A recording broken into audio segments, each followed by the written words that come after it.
Eu acreditava que estava no auge da minha vida. Tinha um relacionamento estável, planos de casamento e aquela sensação de que finalmente tinha escolhido certo. Ela era querida pela minha família, presente nos almoços de domingo, chamada de futura esposa pela minha mãe. Eu trabalhava dobrado pensando no futuro que estávamos construindo juntos. O que eu não sabia é que eu era o último a descobrir qualquer coisa. Tudo começou com detalhes pequenos demais para virar discussão. Um celular sempre virado para baixo. Mudanças sutis de humor. Histórias que pareciam completas, mas nunca aprofundadas. Eu ignorava, porque homens aprendem cedo que desconfiar demais é sinal de insegurança. E eu não queria ser aquele cara. O choque veio por acaso. Uma conversa aberta no computador que não era minha. Datas que não batiam. Um nome que eu conhecia. Alguém que frequentava minha casa, sentava no meu sofá, ria das minhas piadas. Descobri que enquanto eu planejava uma vida, ela mantinha outra antiga, confortável, nunca totalmente encerrada. O relacionamento sério existia, mas só pra mim. O que mais assombra não é a traição em si. É perceber que você foi eficiente. Pagou contas, fez planos, ofereceu estabilidade, enquanto servia apenas como a versão segura de algo que nunca foi exclusivo. O pior momento não foi o confronto. Foi entender que todos os sinais estavam ali e que confiar foi o erro. Desde então aprendi que o medo real de um homem não é amar, é investir tudo em alguém que já decidiu em silêncio que você era apenas uma opção. E esse tipo de descoberta não termina um relacionamento, ela muda a forma como você vê confiança para sempre. A vida que a gente constrói é como uma casa, a gente passa anos botando tijolo, pintando a parede, comprando móvel. E eu estava no auge da minha construção. Tinha a Lúcia, minha futura esposa. Faltavam 6 meses para o casamento. Eu trabalhava feito um louco, fazendo hora extra, pensando na entrada da casa, na viagem de lua de mel. A Lúcia era a rainha da minha vida. Minha mãe amava ela, meus amigos elogiavam. Eu estava completo. Era isso. Eu tinha escolhido certo. O que eu não sabia é que eu estava construindo a casa para ela morar, mas ela já tinha alugado um quarto em outro lugar. E eu era o único idiota que não tinha a chave. Tudo era perfeito demais. E quando a gente não vê a falha, é porque a falha está na nossa frente e a gente não quer enxergar. Os sinais estavam lá, sempre. O celular dela que estava sempre virado para baixo, na mesa. As saídas de ginástica que duravam muito tempo. O jeito que ela ficava tensa se eu chegasse mais cedo do trabalho. Eu ignorava. Eu pensava, cara, para de ser inseguro. Você vai estragar isso com ciúme bobo. Eu não queria ser aquele cara ciumento. O choque não veio de uma briga, veio do acaso. Um erro de software. Ela estava no banho. Eu fui usar o notebook para checar uma conta de luz e vi que ela tinha deixado o aplicativo de mensagens aberto na tela do desktop. Não era uma conversa com a melhor amiga ou com a mãe. Era um chat com alguém chamado Teddy. Eu li a primeira frase. Mal posso esperar o casamento falso acabar para a gente ficar junto de vez. Meu corpo gelou. A garganta fechou na hora. Eu não conseguia respirar. Não era possível. Eu li a conversa inteira. Era um show de horrores. Eles estavam combinando de viajar juntos uma semana depois da data que seria a nossa lua de mel. Ela falava de mim com um desprezo que doía mais do que a traição física. Eu era o bobão da estabilidade, o banco. O nome dele, TD, era um apelido. O nome completo, Tiago Dantas. Eu conhecia o Tiago. Ele era colega de trabalho dela. Tinha vindo em um churrasco aqui em casa. Riu das minhas piadas, sentou no meu sofá. O choque não foi a traição. Foi a familiaridade da facada. Foi entender que enquanto eu planejava o nosso futuro, eu era só uma peça no plano dela de ter um plano B seguro. Eu fechei a tela do notebook devagar. O som do clique foi a coisa mais alta que eu já ouvi na vida. Minhas mãos tremiam tanto que eu tive que segurar nelas com força. Olhei em volta da sala. A decoração, as fotos de nós dois, os convites de casamento que estavam empilhados na estante. Tudo virou uma piada de mau gosto. A casa cheirava a comida de micro-ondas que tínhamos jantado, mas agora o cheiro parecia podre. Cheiro de mentira antiga. O prazo, o clock ticking, estava batendo na minha cabeça. 6 meses. 6 meses até o casamento. 6 meses até eu assinar um contrato de vida inteira com uma farsa. Eu precisava agir rápido, mas o meu corpo não obedecia. Eu senti uma náusea tão forte que tive que correr para o banheiro, mas não vomitei nada. Era só o meu estômago gritando o horror. A Lúcia saiu do banho, enrolada na toalha, cantando baixinho. Ela parou na porta e sorriu aquele sorriso que eu amava e que agora parecia uma máscara de palhaço. O que foi, amor? Parece que viu um fantasma, ela perguntou, secando o cabelo. Eu engoli em seco. A ideia de confrontar ela, de gritar, de quebrar as coisas, passou pela minha cabeça. Mas eu não consegui, eu não podia dar a ela o show que ela esperava. Eu precisava de prova e precisava de calma para desmantelar o plano dela. Eu tinha que ser frio. Não foi nada, amor. Só o prazo no trabalho. Tenho que entregar aquele projeto amanhã cedo. Menti, forçando um sorriso fraco. Ela acreditou na hora. Ah, meu amor, você trabalha demais. Pensa só, daqui a pouco a gente está casado, de férias na praia. Na praia, pensei. Ela quis dizer na praia com o Thiago Dantas. Eu sorri de volta e beijei a testa dela. O beijo parecia de plástico. O toque dela me dava nojo. Aquele foi o momento mais difícil. Fingir que nada tinha acontecido. No dia seguinte, eu mal dormi. Tive que trabalhar, mas minha cabeça estava longe. Eu tinha que transformar a minha falha, a minha cega confiança, na minha arma. Meu primeiro obstáculo era prático. Confirmar. Eu peguei um dia de folga e inventei que ia numa reunião fora da cidade. Liguei para o meu cunhado, o Pedro, e pedi um favor. Ele trabalha com informática. Eu precisava clonar o WhatsApp dela, discretamente, sem que ela soubesse. Eu disse que era por causa de uma surpresa de aniversário que eu estava planejando. Eu menti na cara dura. A mentira era minha única aliada agora. O Pedro fez o serviço. Em poucas horas eu tinha no meu celular uma cópia exata de todas as conversas dela. Quando as mensagens começaram a pingar, a história que eu tinha lido no notebook se confirmou e se aprofundou. Não eram meses, eram anos. Desde o começo do nosso noivado, eu não estava construindo uma vida. Eu estava patrocinando um triângulo amoroso. Eu passei a noite inteira lendo. Não era só a traição, era a humilhação. Lúcia e Tiago zombavam do meu trabalho, dos meus gostos, até do meu jeito de comer. Ela falava que eu era previsível e monótono, mas que eu servia para pagar as contas enquanto o Tiago não se decidia. Eu era o provedor burro. Eu sentia a bile subir de novo. O cheiro de café frio no meu copo. Parecia o cheiro do meu fracasso. Obstáculo 1, o da confirmação, estava superado. Agora vinha o obstáculo 2, o plano de saída. Eu tinha 6 meses, mas eu não podia esperar. Cada dia era uma tortura. Dormir ao lado dela, ver minha mãe preparando o chá de panela, era como se eu estivesse em um caixão. O dilema moral era gritante. Eu contava a verdade na frente de todo mundo, explodia tudo, ou eu agia em silêncio, de forma cirúrgica, para proteger o que restava da minha paz e da minha dignidade. Eu queria o confronto. Queria ver a máscara dela cair. Mas eu sabia que se eu a confrontasse agora, ela ia virar a mesa. Ia me chamar de louco, de paranoico, ia tentar sair como vítima. Eu não podia dar a ela essa vantagem. A vingança precisava ser fria. E a minha vitória precisava ser em silêncio. Eu comecei a mudar as coisas pequenas, quase imperceptíveis. Ela me pediu para pagar uma parcela grande do vestido de noiva. Eu disse que sim, mas paguei só metade, alegando que o banco estava travando as transferências. Ela não desconfiou. Ela estava ocupada demais no celular, que agora eu monitorava. A reversão 1 veio quando eu decidi usá-la. Eu precisava que ela pensasse que estava no controle total. Eu comecei a agir de forma estranhamente amorosa e atenciosa. Comprei flores sem motivo, sugeri um jantar romântico, falei mais sobre o futuro. Ela ficou radiante. Nas mensagens para o Tiago, ela escrevia: ele tá babando, vai ser fácil tirar tudo no divórcio. Ele é muito ingênuo. Ela estava me dando o roteiro da destruição dela. Enquanto isso, eu consultava advogados e organizava minha vida financeira. Tirei o nome dela de todas as contas conjuntas.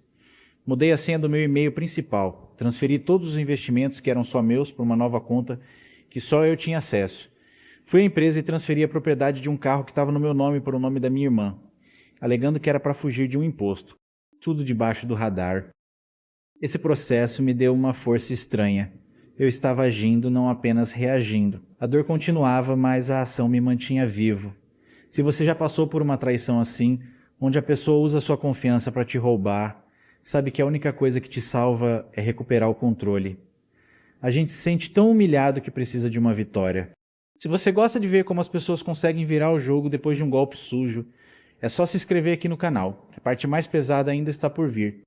Eu estava prestes a jogar bomba. A gente sempre acha que o confronto vai ser na base da gritaria, mas o meu foi silencioso e devastador. 2 semanas depois de começar meu plano, eu estava pronto.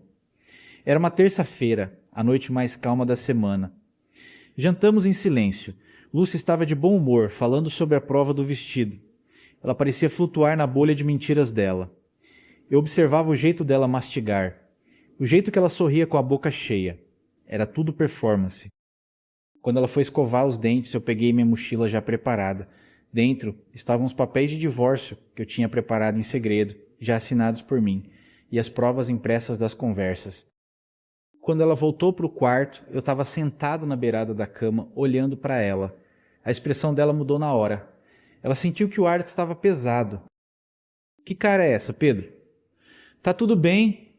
Ela perguntou, a voz meio hesitante. Eu não levantei a voz.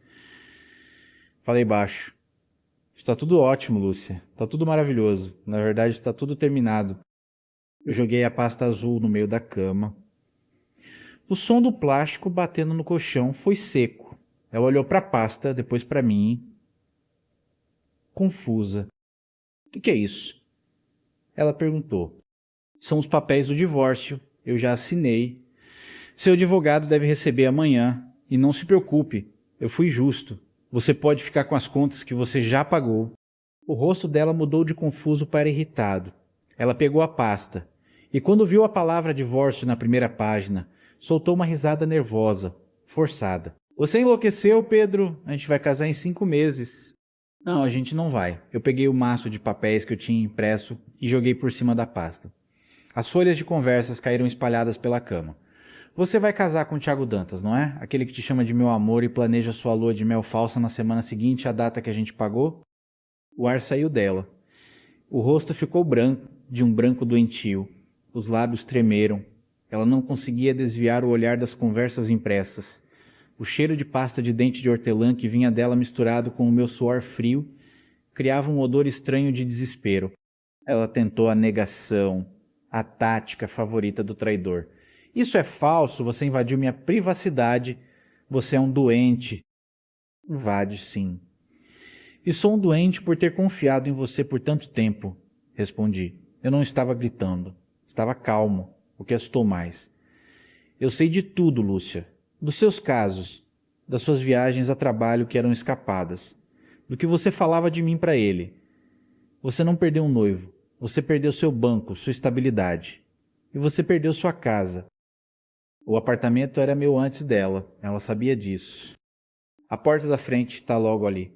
Você tem 48 horas para tirar seus pertences pessoais. Qualquer coisa que eu não reconhecer como o seu até amanhã de sexta-feira, eu vou doar para a caridade. E não me procure mais, seu ex-advogado cuidará disso. A crise dela foi imediata. Ela percebeu que a segurança dela tinha acabado ali. Ela não tinha um plano de contingência. Ela achava que ia me manipular no divórcio. A reversão 1 tinha se completado. Ela não estava me largando. Eu estava largando ela e eu estava no controle. O choro dela começou. Era alto, histérico. Você não pode fazer isso. E a minha família e o casamento, você vai me humilhar. Eu me levantei. A humilhação foi sua, Lúcia. Eu só estou encerrando o show. Eu saí do quarto e fui para a sala. Peguei as chaves do carro. Você tem 48 horas. É o meu limite. Ela me seguiu, gritando.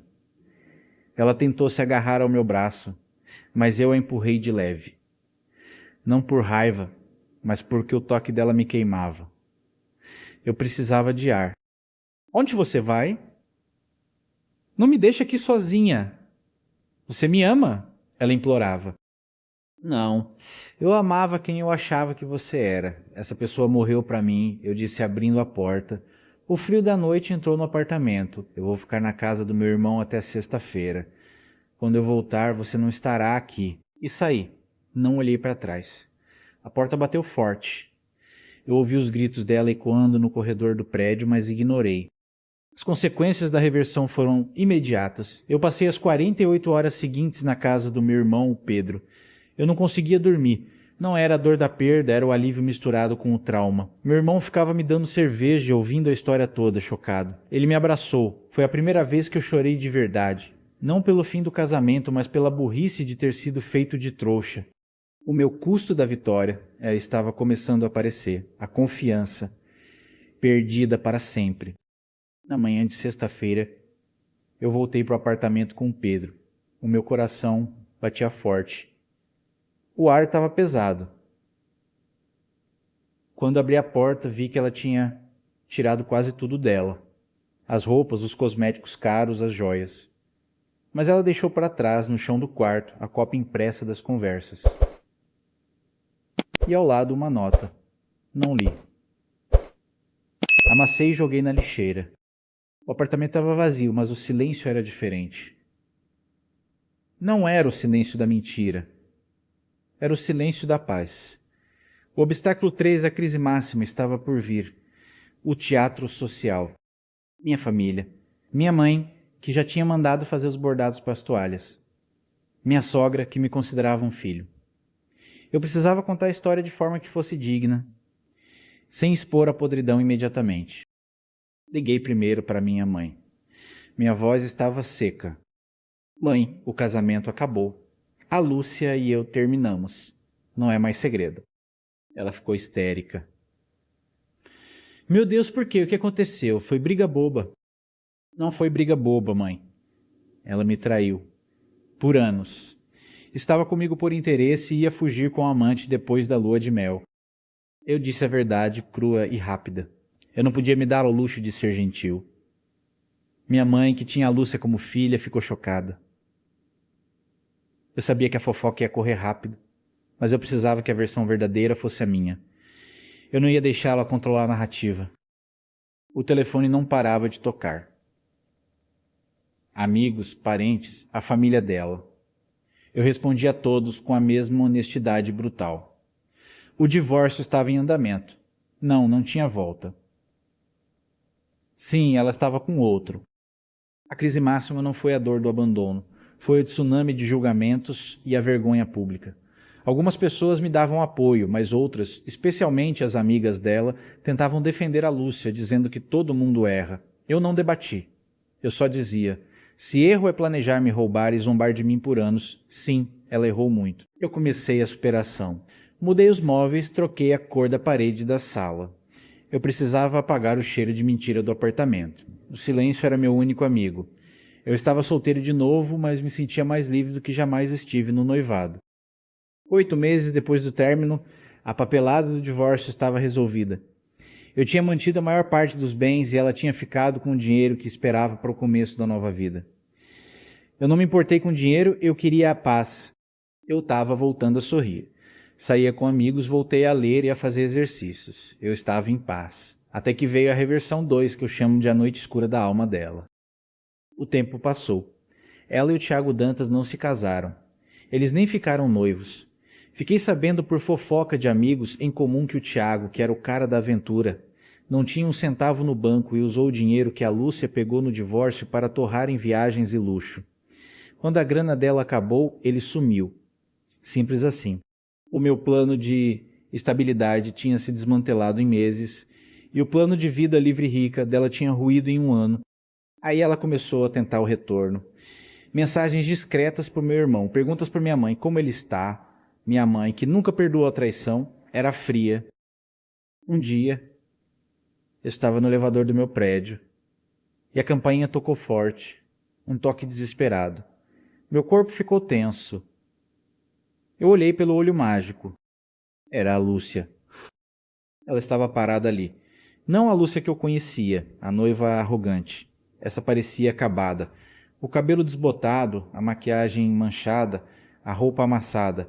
Ela parecia ter envelhecido 10 anos. Ela estava chorando, um choro que parecia genuíno de desespero. Eu abri a porta. Eu precisava desse último ato. Eu precisava fechar esse livro para sempre. Eu fiquei parado na porta, bloqueando a entrada. O cheiro forte de um perfume barato que ela estava usando me atingiu. Nada a ver com o perfume francês que ela usava quando morava aqui. Ela tentou entrar, mas eu não me mexi. Pedro, por favor. Eu preciso falar com você. Ela soluçou, as mãos tremendo. Eu mantive a voz baixa e controlada. O que você quer, Lúcia? Eu não tenho mais nada para te dizer. Ela ignorou e começou o show. O clímax. Eu me arrependo, eu fui estúpida. O Thiago me abandonou. Eu tô sem nada. Eu sei que eu errei, mas eu te amo. Eu amo a vida que a gente tinha. Eu quero voltar. Eu senti um desdém enorme. Pena, nem um pouco. Eu observei se desmanchar. Ela estava desesperada. Não por mim, mas pela vida confortável que ela tinha perdido. Ela queria o bobão da estabilidade de volta. Você não me ama, Lúcia. Você ama o dinheiro que eu te dava. Você ama a segurança que eu te oferecia enquanto você se divertia nas minhas costas. Eu disse, olhando fixamente nos olhos vermelhos dela. Ela tentou argumentar, mas eu a cortei. Você me fez idiota por anos. Zombou da minha confiança. Você escolheu a aventura e queimou a ponte. Quando você saiu por essa porta, a gente acabou para sempre. Você sabia o risco. Ela começou a chorar mais alto. Mas é a nossa história. E a família? Nossa história foi uma mentira contada por você. E eu não sou o seu plano B. Eu não vou te salvar. Eu dei um passo à frente. Você tem que ir embora, Lúcia. E se você me procurar de novo, eu vou processar você por assédio. Entenda. O Pedro que você conheceu, o cara que te amava cegamente, ele morreu. E eu não aceito o lixo de volta. O choque dela foi total. Ela percebeu que a porta estava fechada de verdade. A última esperança dela se quebrou ali, na minha soleira. Ela murmurou algo sobre eu ser cruel, mas eu apenas apontei para o corredor. Vai. E não volte. Ela saiu tropeçando, a derrota estampada no rosto. Eu fechei a porta, girei a chave e encostei a cabeça na madeira. Eu venci. Eu venci a tentação de ser o herói de novo. Eu venci o trauma. Mas o custo foi alto. Eu aprendi que o medo real não é amar, mas investir tudo em alguém que já te substituiu em silêncio. Eu salvei minha vida, mas perdi a ingenuidade para sempre. Eu não sinto ódio, sinto paz. E a paz, depois de uma guerra dessas, é a maior vitória que existe. Se essa história te marcou de alguma forma, deixa seu comentário aqui embaixo e se inscreve no canal para acompanhar as próximas. A gente se vê.